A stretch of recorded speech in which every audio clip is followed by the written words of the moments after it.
Hi hello ಎಲ್ರಿಗೂ ನಮಸ್ಕಾರ. Welcome back to my mini vlog. ಇದು ಸೋಮವಾರದ ಮಿನಿ ವ್ಲಾಗ್ ಆಗಿರತ್ತೆ.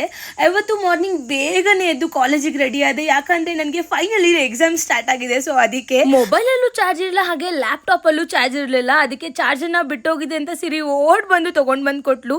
ನಾನು ಕಾಲೇಜ್ಗೆ ಹೋಗಿ ನನಗೆ ಎಕ್ಸಾಮ್ಸ್ ಇದೆಲ್ಲ ಮುಗಿಸ್ಕೊಂಡು ವಾಪಸ್ ಮನೆಗೆ ಬಂದೆ. ಅಮ್ಮ ಇವತ್ತು ಸ್ವಲ್ಪ ಉಪ್ಪಿನಕಾಯಿ ಜಾಡಿಗಳನ್ನೆಲ್ಲ ತೊಗೋತಾ ಇದ್ರು. ನಾವು ತೊಗೊಂಡು ಆದಮೇಲೆ ಸ್ವಲ್ಪ ಗಾಳಿ ಸ್ಟಾರ್ಟ್ ಆಗಿದ್ದು, ಇದ್ದಕ್ಕಿದ್ದಂತೆ ಜೋರು ಮಳೆ ಸ್ಟಾರ್ಟ್ ಆಯಿತು. ಮಳೆ ಎಲ್ಲ ನಿಂತ ಮೇಲೆ ಸಿರಿ ಐಸ್ ಕ್ರೀಮ್ ಬೇಕು ಅಂತ ಹೇಳಿದ್ಲು ಅಂತ ಐಸ್ ಕ್ರೀಮ್ನ ತೊಗೊಂಡು ಬೇಕ್ರಿಗೆ ಹೋಗಿ ವಾಪಸ್ ಮನೆಗೆ ಬರ್ತಾ ಇರಬೇಕಾದ್ರೆ ದೊಡ್ಡದಲ್ಲ ಮಿನಿ ಕೆರೆ ಥರ ಓಪನ್ ಆಗಿಬಿಟ್ಟಿತ್ತು. ಸೊ ಹಾಗೆ ತೋಟದಲ್ಲೂ ತುಂಬ ಚೆನ್ನಾಗಿ ನೀರು ನಿಂತಿತ್ತು. ಮನೆಗೆ ಬಂದ್ರ ಮೇಲೆ ಅಮ್ಮ ಬೇಳೆ ಸಾರು ಹಾಗೆ ಮುದ್ದೆನ ಮಾಡಿದ್ರು.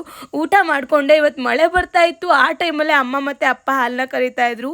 ಇವತ್ತು ಲಿಯೋನ ವಾಕ್ಗೆ ಅಮ್ಮನೇ ಕರ್ಕೊಂಡು ಹೋಗಿದ್ರು. ತಿರುಗಿ ನಿಲ್ಲುವುದಲ್ಲ ಸಾಧನೆ, ತಿರಸ್ಕರಿಸಿದವರು ತಿರುಗಿ ನೋಡುವಂತೆ ಮಾಡುವುದೇ ಸಾಧನೆ. ಇವತ್ತಿಗಿಷ್ಟೇ. ಜೈ ಶ್ರೀರಾಮ್.